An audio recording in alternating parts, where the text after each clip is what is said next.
رب اشرح لي صدري ويسر لي أمري واحلل عقدة من لساني يفقه قولي.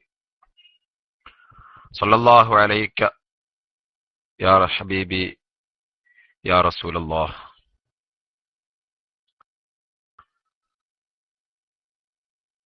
സ്നേഹമുള്ള KSCR-ലെ എൻ്റെ ശബ്ദം ശ്രവിക്കുന്ന സമുന്നതരായ ഉസ്താദുമാരെ, സമസ്ത കേരള ജമിയത്തുൽ ഉലമയുടെയും SKSSF-ന്റെയും കരുത്തരായ പ്രവർത്തകന്മാരെ, റേഡിയോയിലൂടെ എൻ്റെ ശബ്ദം ശ്രവിക്കുന്ന പ്രിയപ്പെട്ട ശ്രോതാക്കളെ, അല്ലാഹു സുബ്ഹാനഹു വ തആല അവന്റെ മഹത്തായ അനുഗ്രഹം കൊണ്ട് നമുക്ക് മറ്റൊരു സമയവും കൂടി KSCR-ൽ ഇതേപോലെ ഒരുമിച്ച് കൂടാൻ വേണ്ടി അള്ളാഹു അവസരം തന്നു. അള്ളാഹു നമ്മിൽ നിന്ന് കബൂൽ ചെയ്യുമാറാവട്ടെ.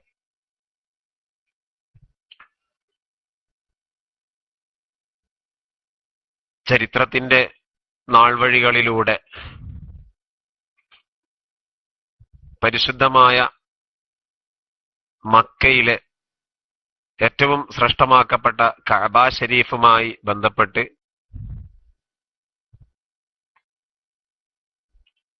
നമ്മൾ ഇവിടെ നടത്തിക്കൊണ്ടിരിക്കുന്ന കഥ പറയുന്ന കഅബാലയം, ആ ഒരു സെഷനിലാണ് നമ്മളിപ്പോൾ എല്ലാവരും ഉള്ളത്. അല്ലാഹു സുബ്ഹാനഹു വ തആല നല്ലത് പറയാനും നല്ലത് കേൾക്കാനും നമുക്ക് എല്ലാവർക്കും തൗഫീഖ് നൽകുമാറാവട്ടെ. കഅബാലയത്തെ സ്നേഹിക്കാനും ഇഷ്ടപ്പെടാനും ബഹുമാനിക്കാനും അല്ലാഹു സുബ്ഹാനഹു വ തആല നമുക്കൊക്കെ അവസരം നൽകുമാറാവട്ടെ. ഏതൊക്കെ പ്രത്യേകതകൾ എടുത്തു നോക്കുകയാണെങ്കിലും ഒരുപാട് ശ്രേഷ്ഠതയുള്ള ഒരു സ്ഥലമാണ് പരിശുദ്ധമായ മക്കയും കഅബാലയും എന്നൊക്കെ ഉള്ളത്. നമുക്കൊക്കെ അറിയാം. നമ്മളൊക്കെ പലപ്പോഴും ആ കാര്യങ്ങളൊക്കെ പറയുകയും അതിനെക്കുറിച്ചൊക്കെ മനസ്സിലാക്കുകയും ഒക്കെ ചെയ്തവരാണ്. വീണ്ടും വീണ്ടും ഞാനത് ആവർത്തിച്ച് പറയുന്നത് ആ ഒരു ഗൗരവം എത്രത്തോളം ഉണ്ട് എന്ന് നമുക്കൊക്കെ അറിയാൻ, ഒന്നുകൂടി അത് നമ്മുടെ മനസ്സിലേക്ക് ഒന്നുകൂടി ഒരു ഉറപ്പ് വരാൻ വേണ്ടിയാണ്. അല്ലാഹു സുബ്ഹാനഹു വ തആല കഅബാലയത്തെ തവാഫ് ചെയ്യാനും ഉംറ നിർവഹിക്കാനും ഒക്കെ നമുക്കെല്ലാവർക്കും തൗഫീഖ് നൽകുമാറാവട്ടെ. ഒരു ഹദീസിലെ നമുക്ക് കാണാം, മൻ അതാ ഹാദൽ ബൈത ഫലം യർഫുസ് വലം യഫ്സുഖ് റജഅ കയൗമി വലദത് ഉമ്മുഹു. ഇമാം മുസ്ലിം റളിയല്ലാഹു അൻഹു റിപ്പോർട്ട് ചെയ്യുന്ന ഹദീസാണ്. കഅബാലയത്തിന്റെ അടുത്ത് ചെന്ന് നിന്നിട്ട് അള്ളാഹുവിനോട് ആത്മാർത്ഥമായി പ്രാർത്ഥിക്കുകയും അവിടെ വെച്ച് ആത്മാർത്ഥമായി നമ്മൾ ഇബാദത്തുകൾ ഒക്കെ ചെയ്യുകയും കഅബാലയം തവാഫ് ചെയ്യും ഉംറ നിർവഹിക്കുകയും ഒക്കെ ചെയ്യുന്ന ഒരാളെ സംബന്ധിച്ചിടത്തോളം ഹബീബിന റസൂലുള്ളാഹി സ്വല്ലല്ലാഹു അലൈഹി വസല്ലമ തങ്ങൾ പറഞ്ഞു, അവൻ പാപമോചനം അവൻ ഉണ്ടാവും എന്ന് മാത്രമല്ല, റജഅ കയൗമി വലദത് ഉമ്മുഹു, മാതാവ് പ്രസവിച്ച ആ രൂപത്തിൽ അവന് തിരിച്ചു പോകാൻ കഴിയും എന്നാണ്. അത്രത്തോളം പ്രാധാന്യമുള്ള ഒരു പ്രദേശം. ഇന്ന സ്വലാത്ത ഫി മസ്ജിദിഹ, മസ്ജിദുൽ ഹറാമിൽ നിന്നുള്ള ഒരു നേരത്തെ നിസ്കാരം, അതിനുള്ള ശ്രേഷ്ഠത പറയുന്നത് ബി മിഅത്തി അൽഫി സ്വലാത്തിൻ ഫീമാ സിവാഹ് എന്നാണ്. പരിശുദ്ധ കഅബാലയമല്ലാത്ത മസ്ജിദുൽ ഹറാം അല്ലാത്ത മറ്റു പള്ളികളിൽ നിന്ന് 1,00,000 റക്അത്ത് നിസ്കരിക്കുന്നതിന്റെ പ്രതിഫലമാണ് മസ്ജിദുൽ ഹറാമിൽ നിന്ന് 1 റക്അത്ത് നിസ്കരിച്ചാൽ നമുക്ക് നേടിയെടുക്കാൻ കഴിയും. നമ്മളെ സംബന്ധിച്ചിടത്തോളം എങ്ങനെ ഇനിയുള്ള ജീവിതത്തിൽ അങ്ങോട്ട് ഇനി എങ്ങനെ കണക്കുകൂട്ടി നോക്കിയാലും ഒരു ദിവസം ഒരു 20 റക്അത്ത് സുന്നത്ത് നമ്മൾ അഡീഷണൽ ആയിട്ട് നിസ്കരിച്ചാലും പരിശുദ്ധ മസ്ജിദുൽ ഹറാമിൽ നിന്ന് 1 റക്അത്ത് അല്ല ഒരു 20 റക്അത്ത് ഒരു ദിവസം നമ്മളിങ്ങനെ ഇനിയുള്ള ദിവസങ്ങളിൽ നമ്മൾ നിസ്കരിച്ചാൽ തന്നെ നമുക്കൊരിക്കലും 1,00,000 റക്അത്ത് നമ്മളെ ജീവിതത്തിൽ പൂർത്തിയാക്കാൻ ചിലപ്പോൾ കഴിഞ്ഞു എന്ന് വരില്ല. അള്ളാഹുവിന്റെ മഹത്തായ അനുഗ്രഹം കൊണ്ട് മസ്ജിദുൽ ഹറാമിലേക്ക് എത്തിച്ചേർന്നിട്ട് അവിടെ നിന്ന് 1 റക്അത്ത് നിസ്കരിക്കാൻ കഴിയുക എന്നുള്ളത് നമ്മളെ സംബന്ധിച്ചിടത്തോളം ഏറ്റവും വലിയ ഒരു ഭാഗ്യമായിട്ട് നമ്മളെ തേടിയെത്തുകയാണ്. അത് മാത്രമല്ല, മറ്റൊരു ഹദീസിൽ കാണാം, അള്ളാഹുവിന്റെ ഭൂമിയിലേക്ക് എത്തിച്ചേരുന്ന ആളുകൾ, ഉംറയ്ക്ക് വേണ്ടിയും ഹജ്ജിന് വേണ്ടിയും ഒക്കെ അവിടെ എത്തിച്ചേരുന്ന ആളുകൾ, അൽ ഹുജ്ജാജു വൽ ഉമ്മാറു വഫ്ദുല്ലാഹ് എന്നാണ് ഹദീസിലുള്ളത്. ഹജ്ജിന് പോകുന്ന ആളുകളും ഉംറയ്ക്കൊക്കെ പോകുന്ന ആളുകൾ വഫ്ദുല്ലാഹി, അവർ അള്ളാഹുവിന്റെ പ്രതിനിധികളാണ് എന്നാണ്. അള്ളാഹുവിന്റെ പ്രതിനിധികൾ, അതുകൊണ്ട് തന്നെ അള്ളാഹുവിന്റെ പ്രതിനിധികൾ എന്നുള്ളത് കൊണ്ട് തന്നെ തീർച്ചയായും അവിടെ എത്തിക്കഴിഞ്ഞാൽ നമ്മളെ അഭിസംബോധനം ചെയ്യുന്ന ശൈലി തന്നെ മാറുകയാണ്. പിന്നെ അവിടെ ളുയൂഫുർ റഹ്മാൻ, അള്ളാഹുവിന്റെ അതിഥികൾ എന്നാണ് അവിടെ എത്തിച്ചേരുന്ന ആളുകളെ വിളിക്കപ്പെടുന്നത്. അള്ളാഹുവിന്റെ അതിഥികൾ എന്ന് പറയുമ്പോൾ നമുക്കറിയാം, നമ്മളൊക്കെ നമ്മളെ സുഹൃത്തുക്കളുടെയും നമ്മളെ ബന്ധുക്കളെയും നമ്മുടെ ഏറ്റവും വേണ്ടപ്പെട്ട ആളുകളുടെയും ഒക്കെ വീടുകളിലേക്ക് അതിഥികളായിട്ട് പലപ്പോഴും പോകാറുണ്ട്. പല അവസരങ്ങളും നമുക്കിങ്ങനെ പോകാൻ കിട്ടാറുണ്ട്. അതിനേക്കാളുപരിയായിട്ട് നമ്മളെ വീട്ടിലേക്കും പല അതിഥികളും കയറി വരാറും ഉണ്ട്. അതിഥികളൊക്കെ വന്നാൽ ആ അതിഥികളെ നമ്മൾ ഏത് രൂപത്തിലാണ് സ്വീകരിക്കുന്നത് എന്ന് നമുക്ക് നന്നായിട്ടറിയാം. എന്റെ വീട്ടിൽ വരുന്ന അതിഥിയെ ഒരു ആതിഥേയൻ എന്നുള്ള നിലയ്ക്ക് പരമാവധി അവനെ ഇഷ്ടപ്പെടുത്താനും അവനെ തൃപ്തിപ്പെടുത്താനും അവന് വേണ്ട സൗകര്യങ്ങളൊക്കെ ഒരുക്കി കൊടുക്കുകയും അവനിഷ്ടമുള്ള ഭക്ഷണങ്ങളൊക്കെ ഒരുക്കി കൊടുത്ത് അവന് സന്തോഷമുണ്ടാവുന്ന കാര്യങ്ങളൊക്കെ ചെയ്യാൻ ഒരു ആതിഥേയൻ എന്നുള്ള നിലയ്ക്ക് ഞാൻ തയ്യാറാവുമ്പോൾ തീർച്ചയായും അതേപോലെ നമ്മൾ മറ്റൊരാളുടെ വീട്ടിലേക്ക് അതിഥിയായിട്ട് ചെന്നാൽ ആ ആതിഥേയനും നമ്മളെ സ്വീകരിക്കാൻ വേണ്ടി തയ്യാറാവുന്നുണ്ട് എങ്കിൽ, ഇത് ദുനിയാവിലെ ഒരു സിസ്റ്റമാണ് എങ്കിൽ, നമ്മളൊക്കെ അതിഥിയായിട്ട് പരിശുദ്ധ കഅബാലയത്തിന്റെ അടുത്തേക്ക് ചെന്നാൽ നമ്മുടെ ആതിഥേയൻ ഹുവല്ലാഹു, അവിടെ അള്ളാഹുവാണ്. അള്ളാഹു നമ്മളെ ആതിഥേയനായിട്ട് അവിടെ ഉണ്ടാവുമ്പോൾ തീർച്ചയാണ് അള്ളാഹു സുബ്ഹാനഹു വ തആല ഒരു അടിമ അല്ലെങ്കിൽ തന്റെ അടുത്തേക്ക് വരുന്ന അതിഥിയെ ഏതൊക്കെ രൂപത്തിൽ ഇഷ്ടപ്പെടുത്താൻ അല്ലെങ്കിൽ എന്തൊക്കെ ചോദിക്കുന്നു ആ ചോദ്യങ്ങൾക്കൊക്കെ ഉത്തരം നൽകാൻ അള്ളാഹു സുബ്ഹാനഹു വ തആല അവിടെ തയ്യാറായിട്ടുണ്ടാവും എന്നുള്ളതിനേക്കാൾ ഉപരിയായി നമുക്കൊക്കെ നമ്മുടെ പാപങ്ങളൊക്കെ കഴുകി തീർത്ത് മനസ്താപം ചെയ്ത് പൂർണ്ണമായി അള്ളാഹുവിലേക്ക് അർപ്പിച്ച് വരാനുള്ള ഏറ്റവും മഹനീയമായ ഒരു അവസരമായി ഓരോ യാത്രകളും, ഓരോ കഅബാലയത്തിന്റെ അടുത്തേക്കുള്ള ഓരോ യാത്രയും നമുക്ക് ഉപയോഗപ്പെടുത്താൻ കഴിയും. അതിനേക്കാൾ ഏറ്റവും പ്രാധാന്യമുള്ള ഒരു സ്ഥലമാണ് പരിശുദ്ധമായ കഅബാലയം. കഅബാലയം അള്ളാഹു മുഅ്മിനീങ്ങൾക്ക് ഖിബിലയായിട്ടും നിശ്ചയിച്ചിട്ടുണ്ട്. ബൈത്തുല്ലാഹി ഖിബിലത്തുൽ മുസ്ലിമീൻ, അത് മുസ്ലിമീങ്ങളുടെ ഖിബിലയാണ്. വമിൻ ഹൈസു ഖറജ്ത ഫവല്ലി വജ്ഹക ശത്റൽ മസ്ജിദിൽ ഹറാം വഇന്നഹു ലൽ ഹഖ് മിൻ റബ്ബിക വമല്ലാഹു ബിഗാഫിലിൻ അമ്മാ തഅമലൂൻ. സൂറത്തുൽ ബഖറയിൽ കാണാം. ഖിബിലയായിട്ട് അല്ലാഹു തആല ആ മസ്ജിദുൽ ഹറാമിനെ നമുക്ക് കാണിച്ചു തരികയാണ്. അത് മാത്രമല്ല, അവിടെ യുദ്ധം ചെയ്യാൻ പാടില്ല, അവിടെ പ്രാധാന്യമുണ്ട്. അത് പിന്നെ അള്ളാഹുവിന് ഏറ്റവും ഇഷ്ടപ്പെട്ട ഒരു നാടും കൂടിയാണ്. ഇമാം തുർമുദിയൊക്കെ റിപ്പോർട്ട് ചെയ്യുന്ന ഒരു ഹദീസിലുണ്ട്, ഖാല സല്ലല്ലാഹു അലൈഹി വസല്ലമ വല്ലാഹി ഇന്നക ലഖൈറു അർളില്ലാഹ് വഅഹബ്ബു അർളില്ലാഹ് വഅഹബ്ബു അർളുല്ലാഹി ഇലല്ലാഹി വലൗലാ അഖ്റജത മിൻക മാ ഖറജത.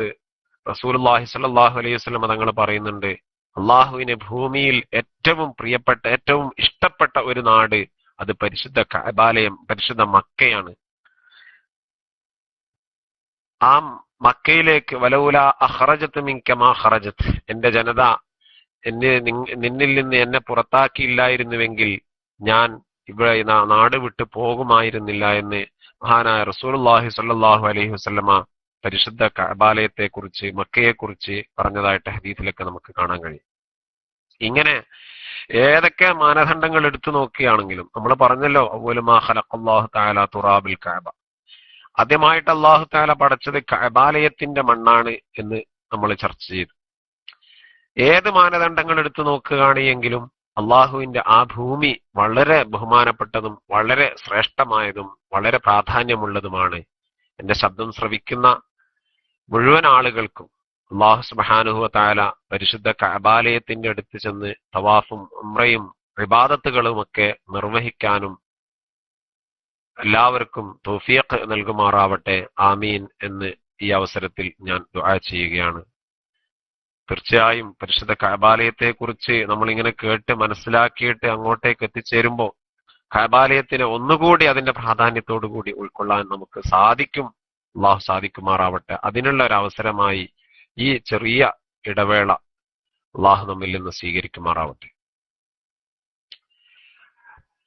നമ്മള് കഅബാലയത്തിന്റെ ചരിത്രം നാൾവഴികളിലൂടെയാണ് നമ്മൾ ഇതുവരെ ചർച്ച ചെയ്തുകൊണ്ടിരുന്നത്. ഇന്നലെ നമ്മൾ പറഞ്ഞത് കഅബാലയത്തിന്റെ അടുത്ത് ബിംബങ്ങൾ എപ്പോഴാണ് എത്തിച്ചേർന്നത് എന്നുള്ളതാണ്. കഅബാലയത്തിന്റെ അടുത്ത് ആദ്യമായിട്ട് ബിംബം കൊണ്ടുവച്ചത്, ഒരു അസ്നാമുകളെ ആദ്യമായിട്ട് കഅബാലയത്തിലേക്ക് കയറ്റിക്കൊണ്ടുവന്നത് അംറുബ്ന് ലഹീൽ ഖുദായ് ഗോത്രക്കാരനായ അംറുബ്ന് ലഹീ എന്ന ഒരു വ്യക്തിയാണ്.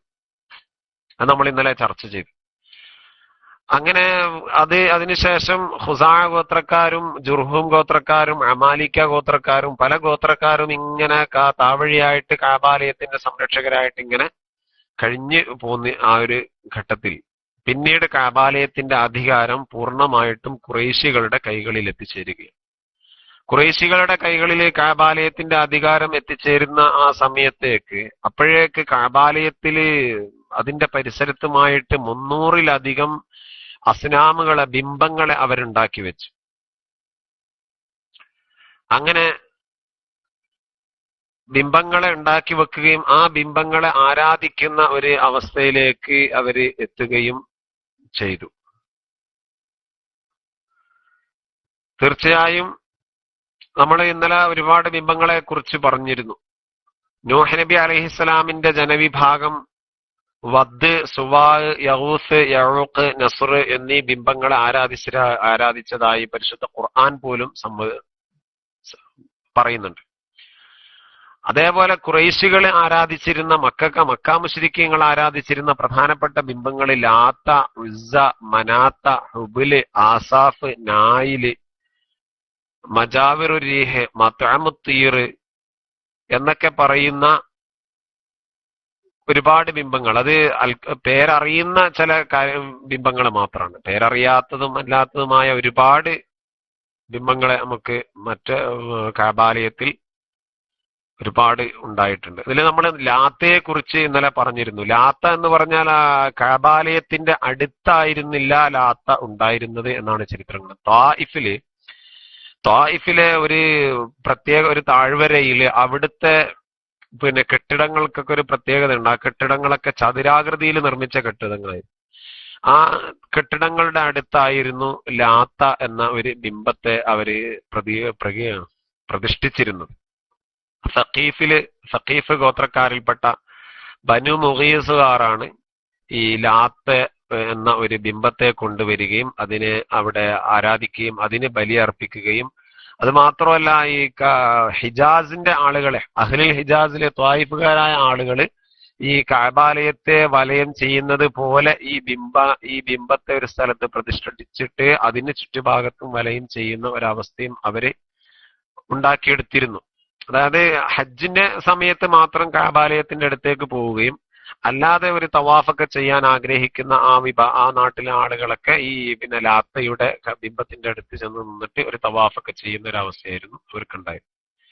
ഉസ്സ എന്ന് പറയുന്ന ഒരു ബിംബവുമുണ്ട്. ലാത്ത, ഉസ്സ, മനാത്ത എന്നൊക്കെയാണ് നമ്മൾ പണ്ട് മദ്രസയിലൊക്കെ പഠിക്കുമ്പോൾ പഠിച്ച ഓർമ്മ ഉണ്ടാവും. ഉസ്സ എന്ന് പറയുന്ന ഒരു ബിംബം മക്കയുടെ കിഴക്ക് ഭാഗത്തുള്ള വാദി നഖലയിലെ ഒരു പ്രത്യേക മരമാണ് ഉസ്സ എന്ന പേരിൽ അറിയപ്പെട്ടിരുന്ന ആ ഒരു ബിംബം. അത് ഖുറൈശികൾക്കിടയിലെ ഏറ്റവും വലിയ ഒരു ബിംബമായിരുന്നു ഈ ഉസ്സ എന്നറിയപ്പെടുന്നത്. അത് മാത്രമല്ല, ഖുറൈശികൾ അതിന് വലിയ പ്രാധാന്യം കൊടുത്തിട്ടുണ്ട്. അതിന് ബലി നൽകുകയും അതിന് പ്രത്യേകം ആരാധനാ കർമ്മങ്ങൾ അവര് അനുഷ്ഠിക്കുകയും അതിന് ആരാധന അനുഷ്ഠിക്കാൻ വേണ്ടിയിട്ട് ഓരോ മാസത്തിലും പ്രത്യേകം ദിവസങ്ങളെയും അവർ തെരഞ്ഞെടുക്കുകയും ഒക്കെ ചെയ്തതായിട്ട് അതിന്റെ ചരിത്രങ്ങളൊക്കെ കാണുന്നുണ്ട്. അത് ഉസ്സയോട് അവർക്ക് വല്ലാത്തൊരു മമതയും സ്നേഹവും വാത്സല്യമൊക്കെ ഉണ്ടായിരുന്നു എന്നാണ്. പ്രത്യേകതരം ഒരാരാധന കൂടുതലായിരുന്നു ഖുറൈശികൾക്ക് ഉസ്സയോട്. അതുകൊണ്ട് തന്നെ കുട്ടികൾക്കൊക്കെ പേരിടുന്ന സമയത്ത് അബ്ദുൽ ഉസ്സ എന്നൊക്കെ അവര് സാധാരണ പേര് ഇടാറുണ്ടായിരുന്നു. മറ്റൊരു ബിംബമാണ് മനാത്ത എന്നറിയപ്പെടുന്നത്. മനാത്ത എന്ന ബിംബത്തിന് അത് മക്കയുടെയും അന്നത്തെ യസ്രിബിന്റെ അല്ലെങ്കിൽ മദീനയുടെയും ആ വഴിയിലുള്ള ഖുദൈദ് വിഭാഗത്തിൽപ്പെട്ട അവര് ആരാധിച്ചിരുന്ന, അവിടുത്തെ ജനങ്ങൾ ആരാധിച്ചിരുന്ന ഒരു പ്രത്യേക തരം കറുത്ത ഒരു കല്ലാണ് മനാത്ത എന്ന പേരിൽ അറിയപ്പെടുന്നത്. ഈ മനാത്ത അത് പിന്നെ വിധിയുടെ ദൈവമാണ്, വിധിയുടെ ദേവനാണ്. പ്രത്യേകിച്ച് അത് ഒരു സ്പെസിഫൈഡ് ചെയ്തത് മരണത്തിന്റെ ദൂവനായിട്ടാണ്. മരിച്ചു കഴിഞ്ഞാൽ, ആളുകളൊക്കെ മരിച്ചു കഴിഞ്ഞാൽ അതിന്റെ അടുത്ത് കൊണ്ടുപോയി വെക്കുകയും എന്നിട്ട് അതിന്റെ അടുത്ത് നിന്ന് ആരാധനാ കർമ്മങ്ങളൊക്കെ നിർവഹിച്ചു, അതിനെ പ്രത്യേകം പൂജകളൊക്കെ, മരണത്തിന്റെ സമയത്ത് പ്രത്യേകം പൂജകളൊക്കെ നടത്തി, മരിക്കാതിരിക്കാൻ വേണ്ടിയിട്ട് അവിടെ പോയി പ്രത്യേകം കർമ്മങ്ങളൊക്കെ നടത്തുകയും ഒക്കെ ചെയ്യുന്ന ഒരു സംവിധാനം. അങ്ങനെയാണ് ഈ ഉസ്സ എന്ന മനാത്ത എന്ന ദേവതയെ അല്ലെങ്കിൽ ആ ബിംബത്തെ അവര് ആരാധിച്ചിരുന്നത്. ഖുറൈശികളുടെ കൂട്ടത്തിലുള്ള മറ്റൊരു വലിയ ബിംബമായിരുന്നു ഹബില് എന്ന പേരിൽ അറിയപ്പെടുന്ന ഒരു ബിംബം. അതിന് ഒരു പ്രത്യേകത ഉള്ളത്, അത് മനുഷ്യന്റെ രൂപത്തിലായിരുന്നു എന്നുള്ളതാണ്. ഒരു മാനുഷിക പരിഗണന നൽകിക്കൊണ്ട് ഒരു മനുഷ്യന്റെ രൂപത്തിലുള്ള ഒരു ബിംബമായിട്ടാണ് ഹബിലയെ അവര് ഉണ്ടാക്കി വെച്ചത്.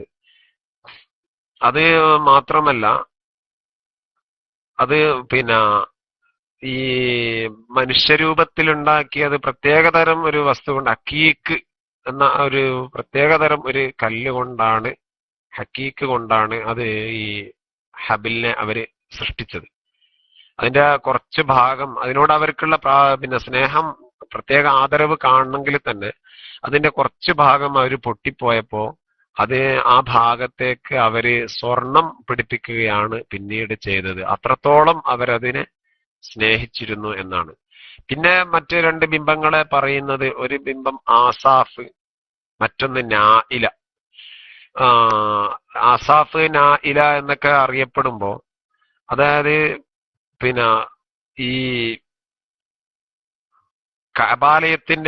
കഅബാലയത്തിൽ കൊണ്ടുവന്നിട്ട് ഒരു പുരുഷൻ, ഖുറൈശികളിൽപ്പെട്ട ഒരു പുരുഷൻ കൂട്ടിക്കൊണ്ടുവന്ന് കഅബാലയത്തിന്റെ അടുത്ത് കൊണ്ടുവന്നിട്ട് അവിടെ നിന്ന് അനാശയ ഒരു തെമ്മാടിത്തരം പ്രവർത്തിക്കാൻ വേണ്ടി അവർ ശ്രമിച്ചപ്പോൾ കഅബാലയത്തിന്റെ ഉടമസ്ഥനായ അല്ലാഹു തആല അവരെ കല്ലാക്കി മാറ്റുകയും ആ കല്ലിനെ പ്രത്യേകം പരിഗണന നൽകിയിട്ട് അതിനെ ഞങ്ങൾ ആരാധിക്കുകയാണ് എന്ന് പറഞ്ഞിട്ട് ഉള്ള ഒരു രണ്ട് വിഭാഗം, രണ്ടാളുകളുടെ പേരാണ് ആസാഫ്, നായില എന്നുള്ളത്. ആസാഫിനും നായിലയെയും അവര് ആ രൂപത്തിലാണ് ബിംബങ്ങളായിട്ട് പ്രതിഷ്ഠിച്ചത്, കണ്ടത്. കാരണം അള്ളാഹു അവരെ ശിക്ഷിച്ചത് കൊണ്ടാണ് ഞങ്ങൾ അതിനെ കാണുന്നത് എന്നാണ്. രണ്ട് വ്യക്തികളുടെ പേരാണ്. അവര് ഹറമിൽ നിന്ന് തെമ്മാടിത്തരം കളിച്ചപ്പോ അവരെ കല്ലാക്കി മാറ്റി എന്നാണ് അവര് ചരിത്രത്തിൽ അതിനൊക്കെ അറിയപ്പെടുന്നത്. അത് മാത്രമല്ല, ഇങ്ങനെ ഒരുപാട് ബിംബങ്ങൾ. അതുപോലെ സഫാ കുന്നിന്റെ മുകളിൽ ഖുറൈശികൾ ഒരു ബിംബത്തെ കൊണ്ടുവച്ചിരുന്നു. സഫാ കുന്നിന്റെ മുകളിൽ കൊണ്ടുവച്ച ബിംബം മജാവിറു രീഹ് എന്നാണ് അതിനറിയപ്പെട്ടത്. മറ്റൊരു ബിംബം മർവാ കുന്നിന്റെ മുകളിൽ മറ്റൊരു ബിംബം കൊണ്ടുവച്ചു, മത്അമുത്തീർ എന്ന് അതിന് പേര് പറഞ്ഞു. അപ്പോ മറ്റുള്ള നാടുകളിൽ നിന്നൊക്കെ ആളുകൾ അതിനെ കുറിച്ച് ചോദിച്ചപ്പോ, അല്ലെങ്കിൽ അതിന് കഅബാലയത്തിന്റെ അടുത്തേക്ക് വന്നിട്ട്, എന്തിനാപ്പം നിങ്ങൾ ഇങ്ങനെ കഅബാലയം ഉണ്ടാവുമ്പോ കൂട്ടത്തിൽ തന്നെ ഇങ്ങനെ എന്തിനു വേണ്ടിയാണ് ഇവരെയും ആരാധിക്കുന്നത് എന്ന് ചോദിച്ചപ്പോൾ, നഅ്ബുദുഹാലിനു ഖരീബുനാ ഇലല്ലാഹി സുൽഫ, അള്ളാഹുവിലേക്ക് ഞങ്ങൾ ഒന്നുകൂടി അടുക്കാൻ വേണ്ടിയാണ് എന്നുള്ള ഒരു രൂപത്തിലായിരുന്നു അവരൊക്കെ മറുപടി പറഞ്ഞിരുന്നത് എന്നാണ്. ഇങ്ങനെ ഈ ബിംബങ്ങളെയൊക്കെ ഉണ്ടാക്കി എന്ന് മാത്രമല്ല, ഞാനിതിങ്ങനെ പറയുന്നത് നമ്മുടെ കഅബാലയത്തുമായി ബന്ധപ്പെട്ട് പറയുന്ന ചരിത്രമായത് കൊണ്ട് തന്നെ അത് കഅബാലയത്തിന്റെ ആവിർഭാവ കാലഘട്ടത്തിൽ ഉണ്ടായിരുന്ന സംഭവങ്ങളൊക്കെ നമുക്കൊന്ന് ഓർമ്മിച്ചെടുക്കാൻ വേണ്ടിയാണ്. ഈ ബിംബങ്ങൾക്കൊക്കെ ഓരോ സ്ഥലങ്ങളും അവർ പ്രത്യേകം സ്ഥലങ്ങളും കണ്ടെത്തി. കഅബാലയത്തിന്റെ ഉള്ളിലും കഅബാലയത്തിന്റെ പുറത്തുമായിട്ട് പല സ്ഥലങ്ങളിലായിട്ടാണ് ഈ ബിംബങ്ങളെയൊക്കെ കൊണ്ടുവെക്കുന്നത്. ഓരോ സ്ഥലങ്ങളിലെ ബിംബം കൊണ്ടുവെക്കുക, എന്നിട്ട് ആ ബിംബങ്ങളെയൊക്കെ ആരാധിക്കാൻ വേണ്ടിയിട്ട് പ്രത്യേക ദിവസങ്ങളും അതിനുവേണ്ടി പ്രത്യേക സ്ഥലങ്ങളും പ്രത്യേക സമയങ്ങളും അതിനായിട്ട് പ്രത്യേകം പൂജകളും അവര് നിർവഹിച്ചിരുന്നു എന്നാണ് ചരിത്രങ്ങളിലൊക്കെ രേഖപ്പെടുത്തുന്നത്. പ്രത്യേകം പൂജകള് ചെയ്യുന്നത് കൊണ്ട് തന്നെ, അത് മാത്രമല്ല, ഈ തവാഫ് ഈ കഅബാലയത്തിന് മാത്രമായിട്ടായിരുന്നില്ല അവര് തവാഫ് ചെയ്തിരുന്നത്. കഅബാലയത്തിന് തവാഫ് ചെയ്യും, ഹജറുൽ അസ്വദിന്റെ അടുത്ത് നിന്ന് തുടങ്ങിയിട്ട് ഹജറുൽ അസ്വദിന്റെ അടുത്ത് അവസാനിക്കും. എന്നിട്ട് ഓരോ വിഭാഗം ആളുകൾ വരുമ്പോൾ അവരവരുടേതായ പ്രത്യേകം പ്രധാനപ്പെട്ട ബിംബങ്ങൾക്കുള്ള ഒരു തവാഫ് വേറെ നിർവഹിക്കുകയും എന്നിട്ട് അവർക്ക് അതിന് ആവശ്യമായ മറ്റ് കാര്യങ്ങളൊക്കെ അവര് ചെയ്തു. തവാഫ് അതിന്റെ അടുത്ത് നിന്ന് തുടങ്ങിയിട്ട് അതിന്റെ അടുത്ത് തന്നെ പിന്നെയും അവസാനിപ്പിക്കുന്ന രൂപത്തിൽ അതിനു വേണ്ടി ഒരു പ്രത്യേക തവാഫുകൾ അവര് വേറെയും ചെയ്തിരുന്നു എന്നാണ് ചരിത്രത്തിലൊക്കെ രേഖപ്പെടുത്തപ്പെടുന്നത്. ഏതായാലും അത് അതിന്റെ പുറമെ അവരെ പൊതുസ്ഥലത്ത് റോഡിൽ പോയാൽ ആളുകളൊക്കെ കൂടി നിൽക്കുന്ന സ്ഥലത്ത് അവിടെ ഒരു ബിംബം ഉണ്ടായിരുന്നു. ഓരോ ആളുകളെ വീടുകളിൽ കയറി ചെന്നാല് അവിടെ വേറെ ബിംബം ഉണ്ടാവും. പിന്നെ അവര് പോകുന്ന വഴിയിൽ എവിടെയെങ്കിലും പോവുകയാണെങ്കിൽ ഒരു സേഫ്റ്റിക്ക് വേണ്ടിയിട്ട് ഒരു പടച്ചോന് കൂട്ടത്തില് അവരെ കൊണ്ട് നടക്കും. പോകുന്ന വഴിയിൽ ഉപദ്രവം ഇല്ലാതിരിക്കാൻ വേണ്ടി ആ അക്രമങ്ങളിൽ നിന്നൊക്കെ സംരക്ഷിക്കപ്പെടാൻ വേണ്ടിയിട്ട് ഒരു ബിംബം വേറെ. അതിന് ചിലത് രൂപം ഉണ്ടാവും, ചിലത് രൂപം ഇല്ലാത്തതുണ്ടാവും, ചിലത് വേറെന്തൊക്കെയോ കോലത്തിലുള്ള ഉണ്ടാവും. എന്തൊക്കെയോ ആയിട്ട് ചുരുക്കി പറഞ്ഞാൽ അവര് ബിംബങ്ങളെ ആരാധിച്ച് വലിയ ഒരു വഴികേടിന്റെ അങ്ങേ അറ്റത്തിലേക്ക് അവരെത്തിച്ചേർന്നു. ഈ ഒരു സമൂഹത്തിലേക്കാണ് നമ്മൾ അതും കൂടി മനസ്സിലാക്കിയെടുക്കണം. ഈ ഒരു സമൂഹത്തിലേക്കാണ് ഹബീബനാ റസൂലുള്ളാഹി സ്വല്ലല്ലാഹു അലൈഹി വസല്ലം തൊട്ടതിനും തൊടാത്തതിനും ബിംബങ്ങളെ ആരാധിച്ച് എല്ലാ കാര്യങ്ങൾക്കും ബിംബങ്ങളെ ആശ്രയിച്ചിരുന്ന ഒരു വിഭാഗത്തിലേക്കാണ് ഇസ്ലാമിന്റെ പ്രബോധന പ്രവർത്തനവുമായിട്ട് മഹാനായ ശഫീഉനാ റസൂലുള്ളാഹി സ്വല്ലല്ലാഹു അലൈഹി വസല്ലം തങ്ങൾ കടന്നു വരുന്നത്. അപ്പോ തീർച്ചയായും അവിടെ ഉണ്ടാവുന്ന അവർക്കിടയിൽ റസൂലുള്ളാഹി കടന്നു വന്നാൽ ഉണ്ടാവുന്ന ഒരു മാറ്റത്തെക്കുറിച്ച് അല്ലെങ്കിൽ അവരുടെ ആ ഒരു ധാർഷ്ട്യതയെക്കുറിച്ച് നമുക്ക് ചെറിയ രൂപത്തിൽ ഒന്ന് ചിന്തിക്കാൻ മാത്രമേ ഉള്ളൂ. അപ്പോ നമ്മൾ ഇൻഷാ അല്ലാഹ് അപ്പൊ കഅബാലയത്തിന്റെ അടുത്തുള്ള ബിംബങ്ങളെ കുറിച്ച് നമ്മൾ മനസ്സിലാക്കി വെക്കുക. പിന്നീട് ഇൻഷാ അല്ലാഹ് നമുക്ക് അങ്ങോട്ട് തിരിച്ചു വരാം.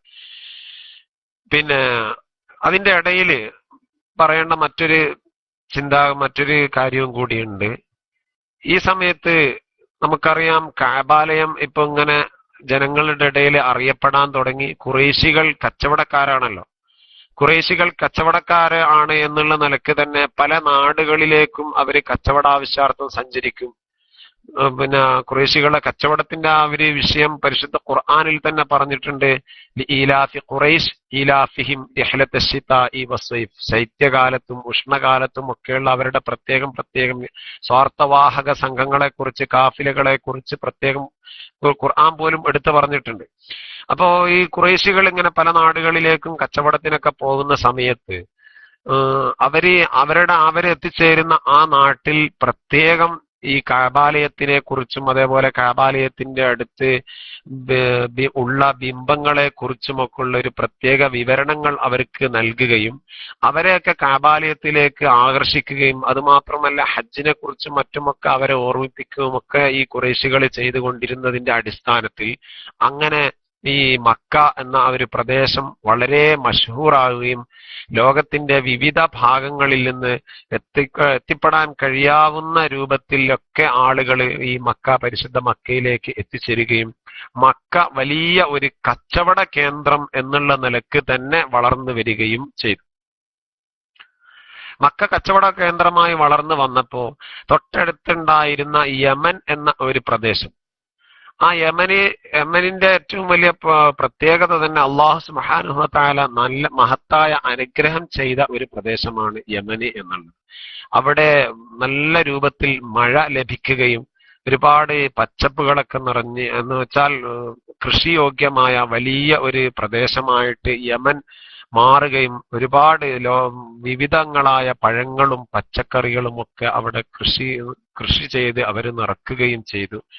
ഈ ബിലാദുൽ അറബി സഈദ എന്ന പേരിൽ അറിയപ്പെട്ട വലിയ ഒരു പ്രദേശമാണ്, വലിയ അല്ലാഹു നിഅമത്ത് ചെയ്ത ഒരു നല്ല ഒരു പ്രദേശമാണ് യമന് എന്നുള്ളത്.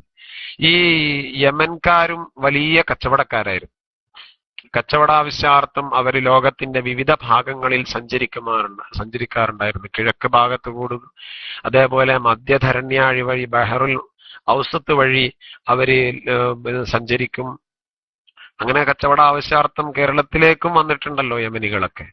അങ്ങനെ പല ഭാഗത്തു കൂടിയും ലോകത്തിന്റെ വിവിധ ഭാഗങ്ങളിലേക്കൊക്കെ കച്ചവടത്തിന് പോയപ്പോ ഈ കച്ചവടം ഏറ്റവും കൂടുതൽ നടന്നിരുന്നത് ഈ മക്ക ഇങ്ങനെ എത്ര വലിയ ഒരു പ്രദേശമായി മാറുകയും അവിടുത്തെ കച്ചവട സാധ്യതകൾ ഇങ്ങനെ വളർന്നു വരികയും ചെയ്തപ്പോ തീർച്ചയായും യമനികൾ ഭയപ്പെട്ടത് ഈ കച്ചവടത്തിൽ നമുക്ക് വലിയ അപകടം സംഭവിക്കുമോ എന്ന് യമനികൾ ഭയപ്പെട്ടു. കാരണം ആളുകളൊക്കെ കൂടുതൽ മക്കയിലേക്ക് വരും. എന്തായാലും കഴിയുന്ന ആളുകളൊക്കെ വർഷത്തിൽ ഒരു പ്രാവശ്യം ഹജ്ജിന് വേണ്ടിയിട്ട് മക്കയിലേക്ക് കടന്നു വന്നാൽ തീർച്ചയായും അത് പിന്നെ അവർക്ക് ആവശ്യമുള്ള സാധനങ്ങളൊക്കെ അവർ അവിടുന്ന് വാങ്ങുകയും കാഫിലക്കൂട്ടങ്ങളായ ഞങ്ങൾക്ക് ഞങ്ങളുടെ കച്ചവടത്തിൽ വലിയൊരു നഷ്ടങ്ങളൊക്കെ വരികയും എന്ന് യമനികൾ മനസ്സിലാക്കി. അത് മാത്രമല്ല, അതിനുള്ള കാരണം മക്കയിലേക്കൊക്കെ ആളുകൾ എന്താണ് ഇങ്ങനെ കൂടുതലായിട്ട് എത്തിച്ചേരാൻ കാരണം എന്ന് അവർ പഠിക്കാൻ വേണ്ടി തീരുമാനിക്കുകയും ബനൂ ലഹ്യാൻ ഗോത്രത്തിൽപ്പെട്ട ഹുദൈൽ എന്ന ഒരു ചെറിയ വിഭാഗം ആളുകൾ ഈ മക്കയിലേക്ക് എത്തിച്ചേർന്ന് മക്കയിലെ ഈ കാബാലയത്തെ കുറിച്ചും അതിന്റെ പ്രാധാന്യത്തെക്കുറിച്ചുമൊക്കെ അവര് മനസ്സിലാക്കുകയും അവര് ഈ കാബാലയം എന്ന ഒരു ബിംബം അല്ല ഒരു കെട്ടിടം അവിടെ ഉള്ളത് കൊണ്ടാണ് ആളുകൾ കൂടുതലും കാബയിലേക്ക് എത്തിച്ചേരുന്നത്. ഈ ഒരു പ്രവണത ഈ കാബ മക്കയിൽ ഇങ്ങനെ തുടർന്നു പോവുകയാണ് എങ്കിൽ തീർച്ചയായും അത് നമ്മുടെ കച്ചവടത്തിനും നമ്മുടെ നാടിനും വലിയൊരു ഭീഷണി സൃഷ്ടിക്കും എന്ന് അവർ മനസ്സിലാക്കി. അപ്പൊ അത് മാത്രമല്ല, അവിടെയുള്ള ഖുറൈശികളും അവിടത്തേക്ക് കടന്നു ചെല്ലുന്ന ജനങ്ങളും കഅബാലയത്തിനോട് കാണിക്കുന്ന ബഹുമാനത്തെ കുറിച്ചൊക്കെ അവർ വല്ലാത്ത മനസ്സിലാക്കി. എന്നിട്ട് അന്നത്തെ ആ ഭരണാധികാരിയോട് അതിനെക്കുറിച്ച് സൂചിപ്പിക്കുകയും ചെയ്തു. എന്നിട്ട് സൂചിപ്പിച്ചു എന്ന് മാത്രമല്ല, എന്നിട്ട് അവിടുത്തെ ഭരണാധികാരിയോട് ആ യമനിൽ ഒരു കഅബാലയം പോലെയുള്ള ഒരു കെട്ടിടം ഉണ്ടാക്കിയാൽ നമുക്കും ഇങ്ങനെ ആളുകളൊക്കെ നമ്മളടുത്തേക്കും വരും. അപ്പൊ ആളുകൾ നമ്മളടുത്തേക്ക് വന്നാൽ തീർച്ചയായും അത് നമ്മുടെ കച്ചവടത്തിന് വലിയ നേട്ടങ്ങൾ ഉണ്ടാവും എന്നൊക്കെയുള്ള വിഷയങ്ങൾ അവര് മനസ്സിലാക്കുകയും പിന്നെ അങ്ങനെ യമനി രാജാവിനെ അന്ന് ഉണ്ടായിരുന്ന യമനിലെ ആ രാജാവിനെ അവര് പറഞ്ഞ് നിർബന്ധിച്ച് കഅബാലയം പൊളിക്കുക എന്നുള്ള ഒരവസ്ഥയിലേക്ക് എത്തിക്കുകയും കഅബാലയത്തെ പൊളിക്കാൻ വേണ്ടി ഈ യമനി രാജാവ് ഒരു വലിയ ഒരു സൈന്യ വ്യൂഹവുമായിട്ട് കഅബയിലേക്ക് പുറപ്പെടുകയും ചെയ്തു. പക്ഷേ അള്ളാഹുവിന്റെ മഹത്തായ സഹായം എന്നുള്ള നിലക്ക് തന്നെ കഅബാലയം പൊളിക്കാൻ വേണ്ടി പുറപ്പെട്ട ഈ യമനി രാജാവ് അദ്ദേഹത്തിന് വഴിയിൽ പല രൂപത്തിലുള്ള അനർത്ഥങ്ങളും നേരിടേണ്ടി വരികയാണ്. മാഷാ അല്ലാഹ്. അതപ്പോ അതിന്റെ ഇടയിൽ എന്താ അങ്ങനെ ഒന്ന് കാണുന്നത്? ഒന്ന് അഡ്മിന്മാരൊന്ന് ശ്രദ്ധിക്കും. പിന്നെ കഅബാലയത്തിലേക്ക് പുറപ്പെടാൻ വേണ്ടി കഅബാലയം പൊളിക്കാൻ വേണ്ടി പുറപ്പെട്ട ആ ഒരു സമയത്ത് ഒരുപാട് അനർത്ഥങ്ങൾ അദ്ദേഹത്തിന് നേരിടുകയാണ്. വലിയ കാറ്റൊക്കെ പോകുന്ന വഴിയിൽ കാറ്റടിച്ചു, അതേപോലെ മഴ പെയ്തു, തന്റെ കൂടെ ഉണ്ടായിരുന്ന ഒരുപാട് സൈന്യങ്ങൾ നശിച്ചു പോയപ്പോ തീർച്ചയായും ഈ രാജാവിന് മനസ്സിലായി, ഞാൻ പൊളിക്കാൻ പോകുന്നത് ഒരു സാധാരണ കെട്ടിടമല്ല, എനിക്ക് വല്ലാത്തൊരു അനർത്ഥങ്ങളൊക്കെ ഉണ്ടാവുന്നെന്ന് മനസ്സിലാക്കുകയും ആ രാജാവ് വല്ലാതെ പേടിച്ചുകൊണ്ട് നേരെ കഅബാലയത്തിന്റെ അടുത്തേക്ക് പോയി യമനിൽ നിർമ്മിച്ച വലിയ നല്ല ഏറ്റവും വിലപിടിപ്പുള്ള ഒരു തുണി വിരിച്ചുകൊണ്ട് കഅബാലയത്തിന്റെ അടുത്ത് കൊണ്ടുപോയി അവിടെ കഅബാലയത്തിന് കിസ്വയായിട്ടും പിന്നെ അദ്ദേഹം മൂടിക്കൊടുത്ത് അവിടെ നിന്ന് തിരിച്ചു പോരുകയാണ് ചെയ്തത്. യമനിലെ തബഅ് എന്നറിയപ്പെടുന്ന ഒരു രാജാവാണ് ഈ രൂപത്തിൽ കഅബാലയം പൊളിക്കാൻ വേണ്ടിയിട്ട് പുറപ്പെട്ടത്. അതിന്റെ ഇടയിൽ ആനക്കലഹ സംഭവമല്ല, അതിന്റെ ഇടയിൽ ഉണ്ടായ മറ്റൊരു വിഷയമാണ് നമ്മൾ ചർച്ച ചെയ്തത്. ആ സമയത്ത് തന്നെ അപ്പൊ അതേ ഒരു അവസരത്തിൽ തന്നെ നമ്മൾ നേരത്തെ പറഞ്ഞു, കാലയം അല്ലെങ്കിൽ കഅബാലയം പരിശുദ്ധമായ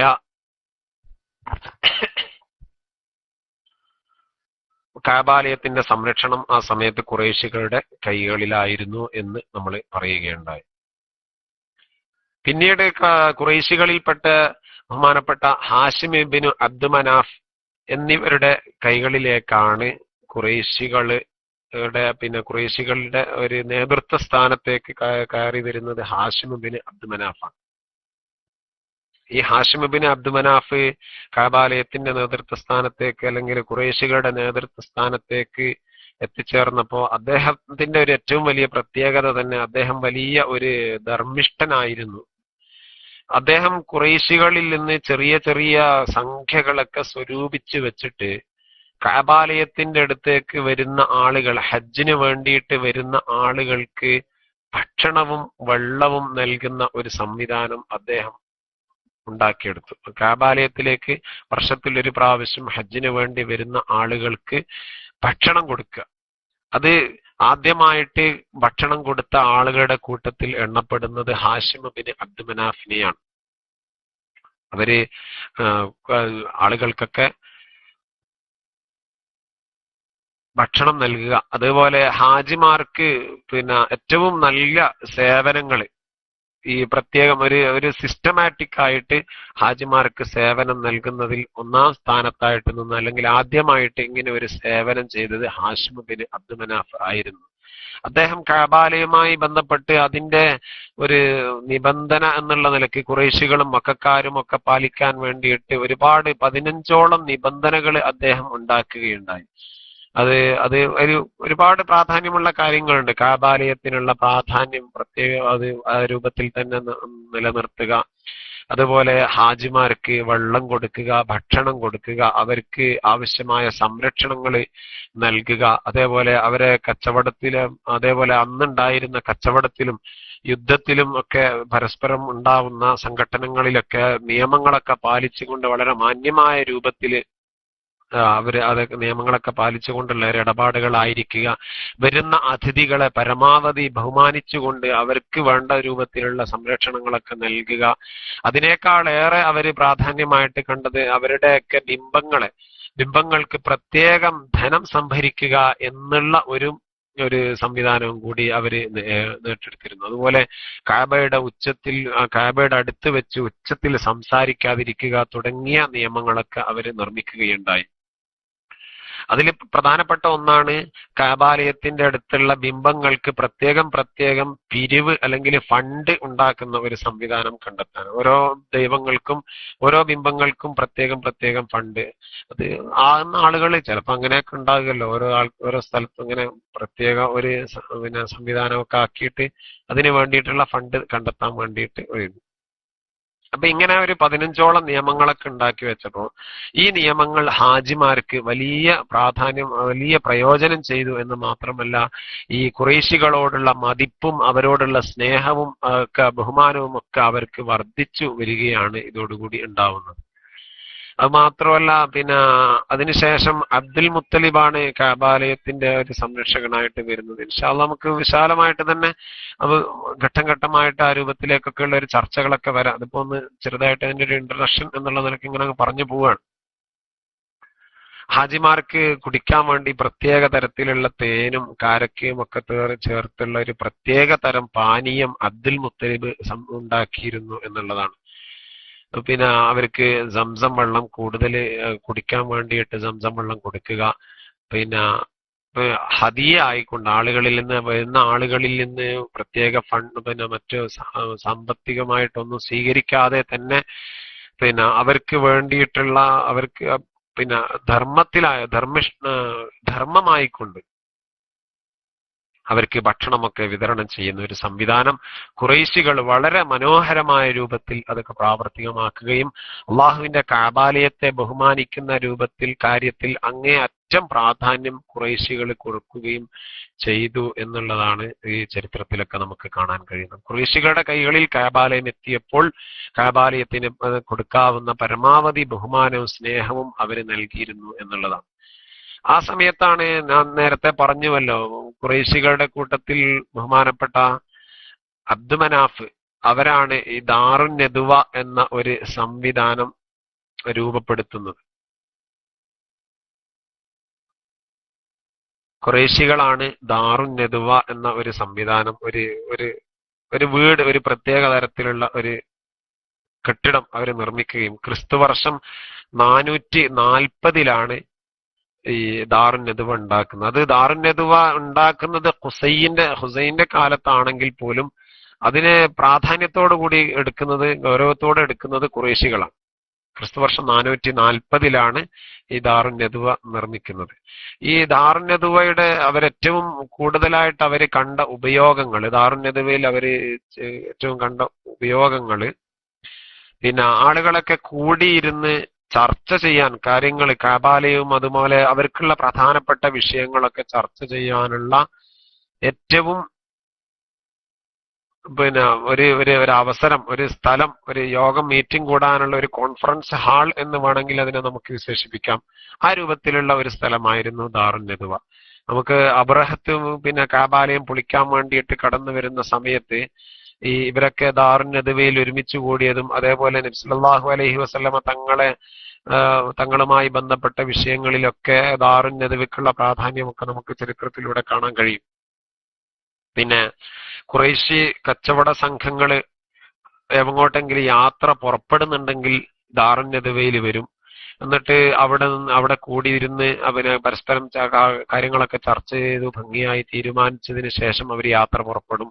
അതേപോലെ യാത്ര കഴിഞ്ഞു വന്നാൽ ഈ സ്വാർത്ഥവാഹനം അവരുടെ കാഫില കൂട്ടങ്ങൾ പോയി കഴിഞ്ഞാൽ തിരിച്ച് അതേ രൂപത്തിൽ തന്നെ അവിടെ ദാറുൻ നദുവയിൽ വന്നിട്ടാണ് പിന്നെ അവരവരുടെ വീടുകളിലേക്കൊക്കെ പോകുന്നത്. അതേപോലെ ഖുറൈശികൾക്ക് മക്കളുണ്ടായാല് അവിടെ കൊണ്ടുവന്നായിരുന്നു ഒരു സുന്നത്ത് നിർവഹിച്ചിരുന്നത്, സുന്നത്ത് കഴിച്ചിരുന്നത്, മാർക്ക കല്യാണം കഴിച്ചിരുന്നത് ദാറുൻ നദുവയിൽ വെച്ചായിരുന്നു. അതേപോലെ അവർക്ക് പ്രത്യേകമായിട്ട് അടിമ സ്ത്രീകളെ കിട്ടിയാലൊക്കെ നേരെ ദാറുൻ നദുവയിൽ കൊണ്ടുവരികയും അവിടെ വെച്ച് പിന്നെ ആ ദാറുൻ നദുവയിൽ പ്രത്യേകമായിട്ടുള്ള ഒരു ഖമീസ്, എന്തോ ഒരു പ്രാധാന്യമുള്ള ഒരു വസ്ത്രമുണ്ടായിരുന്നു. ആ വസ്ത്രം എടുത്ത് ആ അടിമ സ്ത്രീകളെയൊക്കെ പുതപ്പിക്കുകയും ചെയ്യുകയും എന്നിട്ട് അവിടെ പ്രദർശിപ്പിച്ചിട്ട്, അതായത് അവരുടെ അഹങ്കാരത്തിന്റെ മറ്റൊരു വാസസ്ഥലം എന്ന് വേണമെങ്കിൽ അതിനെ നമുക്ക് സൂചിപ്പിക്കാം. അവിടെ പ്രദർശിപ്പിച്ചിട്ട് തിരിച്ചു കൊണ്ടുപോകും. പിന്നെ അതേപോലെ ഖുറൈശികളുടെ വിവാഹ ആലോചനകള്, അതുമായി ബന്ധപ്പെട്ട ചർച്ചകളൊക്കെ അവിടെ ആ ദാറുൻ നദുവയിൽ വെച്ചായിരുന്നു അവര് ഉടമ്പടികളും മറ്റുമൊക്കെ നിർവഹിച്ചിരുന്നത്. അതുപോലെ മറ്റ് നാടുകളിൽ നിന്നൊക്കെ പ്രധാനപ്പെട്ട ആളുകൾ വന്നാൽ അവരെ സ്വീകരിക്കാൻ വേണ്ടിയും അവർക്ക് വേണ്ട സൗകര്യങ്ങൾ ഒരുക്കിയിരുന്നതും ഈ ദാറുൻ നദുവയിലായിരുന്നു. പിന്നെ അതുപോലെ അവരുടെ ജീവിതത്തിൽ, ഖുറൈശികളുടെ നിത്യജീവിതത്തിൽ അല്ലെങ്കിലും സാമൂഹിക ജീവിതവുമായി ബന്ധപ്പെട്ട പ്രധാനപ്പെട്ട എന്ത് സംഭവങ്ങൾ നടക്കുന്നുണ്ടെങ്കിലും ദാറുൻ നദുവയിൽ നിന്ന് ചർച്ച ചെയ്ത് ആലോചിച്ചതിന് ശേഷം മാത്രമായിരുന്നു അവര് അതൊക്കെ നിർവഹിച്ചിരുന്നത്. അവസാനമായി ഹബീബുനാ റസൂലുള്ളാഹി സ്വല്ലല്ലാഹു അലൈഹി വസല്ലമ തങ്ങളെ വധിക്കാൻ വേണ്ടി പ്ലാൻ ചെയ്തപ്പോൾ ആ പ്ലാൻ ചെയ്തതും ഈ ദാറുൻ നദുവയിൽ വെച്ചുള്ള ഒരു ദിവസത്തെ യോഗത്തിലായിരുന്നു. നബി സല്ലല്ലാഹു അലൈഹി വസല്ലമ തങ്ങളെ കൊല്ലാൻ വേണ്ടിയിട്ടുള്ള ഒരു ഗൂഢാലോചന അവര് നടത്തിയിരുന്നത്. നമുക്കറിയാം, അത് ഖുറൈശികൾക്ക് 2 സ്വാർത്ഥവാഹക സംഘങ്ങളായിരുന്നു ഉണ്ടായിരുന്നത്, 2 ഖാഫിലയായിരുന്നു ഉണ്ടായിരുന്നത്. ഈലാഫി ഖുറൈശ് ഈലാഫിഹിം റിഹ്ലത അശ്ശിതാഇ വസ്സൈഫ്, ശൈത്യകാലത്തും ഉഷ്ണകാലത്തും ഒക്കെ ഉണ്ടായിരുന്നത്. അതില് ഒരു യാത്രാ സംഘം പോയിരുന്നത് ഷാമിലേക്കും മറ്റൊന്ന് യമനിലേക്കുമായിരുന്നു. ശൈത്യകാലത്തും ഉഷ്ണകാലത്തും 2 പ്രദേശങ്ങളിലേക്കും, ഒന്ന് ഷാമിലേക്കും മറ്റൊന്ന് യമനിലേക്കുമായിരുന്നു. ഈ ഖുറൈശികളുടെ യാത്രാ സംഘങ്ങൾക്ക് മറ്റ് യാത്രാ സംഘങ്ങൾക്കില്ലാത്ത ഒരു സുരക്ഷിതത്വം യാത്രാ മധ്യേ അവർക്ക് കിട്ടിയിരുന്നു. കാരണം അന്നത്തെ കാലഘട്ടങ്ങളിലൊക്കെ യാത്ര ചെയ്യുന്ന ആളുകൾ ഏറ്റവും കൂടുതൽ പേടിച്ചിരുന്നത് യാത്രാവേളയിൽ അവർക്ക് നേരിടേണ്ടി വരുന്ന അക്രമങ്ങളെയും ആ സമയത്തുണ്ടാവുന്ന ക്രൂരതകളെയുമായിരുന്നു.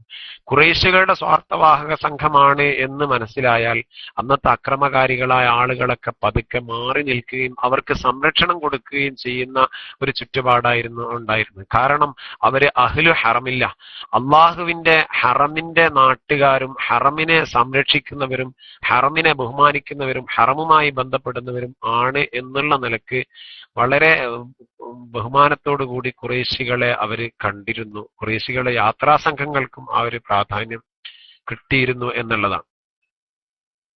അവരെ ആക്രമിക്കാൻ മറ്റുള്ളവര് ധൈര്യം കാണിക്കാറുണ്ടായിരുന്നില്ല.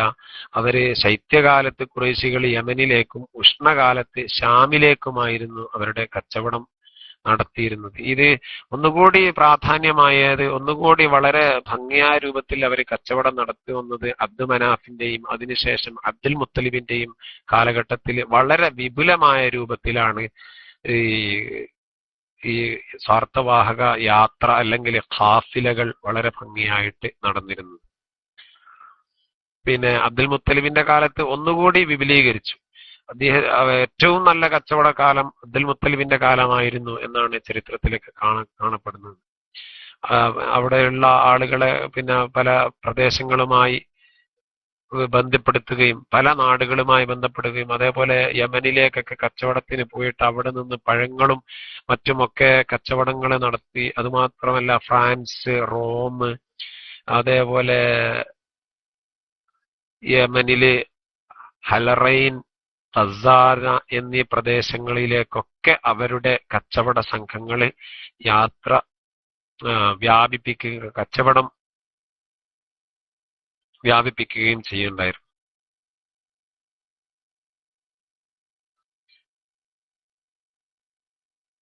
അതേപോലെ അവര് ഖുറൈശികളുടെ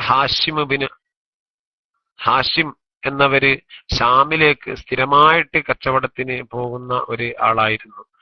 പിന്നെ കച്ചവടത്തിന്റെ വാതിലുകള് ഈ പ്രദേശങ്ങളിലേക്കൊക്കെ ഒന്നുകൂടി വ്യാപിപ്പിക്കുന്ന കാര്യത്തിൽ അവര് മസർ, റോം, ഹബിഷ അതേപോലെ തുടങ്ങിയ നാടുകളിലേക്ക്, അതൊക്കെ റസൂലുള്ളാഹി സ്വല്ലല്ലാഹു അലൈഹി വസല്ലമ തങ്ങളുടെ ചരിത്രം പറയുന്ന സമയത്ത് ഹബിഷയെയും മസ്റിനെയും ഒക്കെ നമ്മൾ പ്രത്യേകമായിട്ട് എടുത്തു പറയാറുണ്ട്. കാരണം ഹബിഷയിലേക്കൊക്കെ ഹിജറ പോകാൻ ആളുകൾക്ക് ഉണ്ടായ ഒരു ധൈര്യം, അന്നത്തെ റസൂലുള്ളാഹിന്റെ ആ ഉമ്മത്തിനുണ്ടായ അനുയായികൾക്കുണ്ടായ ഒരു ധൈര്യം നേരത്തെ അവരുമായിട്ടുള്ള ആ പരിചയത്തിന്റെ മുകളിലായിരുന്നു. അങ്ങനെ പരിചയം ഉണ്ടായിത്തീർന്നത് ഒരു സുപ്രഭാതത്തിലായിരുന്നില്ല. ഈ ഖുറൈശികളുടെ കച്ചവട സംഘങ്ങള് വളരെ വിശാലമായി വിപുലമായ രൂപത്തിൽ കച്ചവടം നടത്തി ലോകത്തിന്റെ ആ ഒരു പരമാവധി എത്തിച്ചേരാൻ പറ്റുന്ന ആ ഒരു നാടുകളിലേക്കൊക്കെ എത്തിച്ചേരാൻ അവർ ശ്രമിച്ചത് കൊണ്ടായിരുന്നു എന്നുള്ളതാണ്. അങ്ങനെ വളരെ നല്ല രൂപത്തിൽ കച്ചവടങ്ങളൊക്കെ വ്യാപിപ്പിച്ചു. പരിശുദ്ധ കഅബാലയത്തിന്റെ പ്രശസ്തിയും കീർത്തിയും മഹത്വവും ലോകത്തിന്റെ വിവിധ ഭാഗങ്ങളിലേക്ക് എത്തിക്കുന്നതിൽ ഖുറൈശി വിഭാഗങ്ങൾ വളരെ അഭേദ്യമായ സ്വാധീനവും നിർണായകമായ പങ്കും വഹിച്ചതായിട്ട് ചരിത്രത്തിന്റെ ഇതളുകളിലൊക്കെ നമുക്ക് കാണാൻ കഴിയും. ഇൻഷാ അല്ലാഹ് തുടർന്നുള്ള ദിവസങ്ങളിൽ അതുമായി ബന്ധപ്പെട്ട കാര്യങ്ങളൊക്കെ നമുക്ക് തീർച്ചയായും ചർച്ച ചെയ്യാം. ഇന്ന് ഇവിടെ ഈ അവസരത്തിൽ എന്റെ വാക്കുകളിൽ ഞാൻ ഉപസംഹരിക്കുകയാണ്. അല്ലാഹു സുബ്ഹാനഹു വ തആല ഇതുവരെ നമ്മൾ പറഞ്ഞതും കേട്ടതും ഒരു സാലിഹായ അമലായി സ്വീകരിക്കുമാറാവട്ടെ. പരിശുദ്ധ കഅബാലയത്തെ ബഹുമാനിക്കാനും അതിനെ സ്നേഹിക്കാനും അതിനെ വേണ്ട രൂപത്തിൽ അംഗീകാരവും ആദരവും ഒക്കെ നൽകുന്ന മുഅ്മിനീങ്ങളിൽ അല്ലാഹു സുബ്ഹാനഹു വ തആല നമ്മളെല്ലാവരെയും ഉൾപ്പെടുത്തി അനുഗ്രഹിക്കുമാറാവട്ടെ.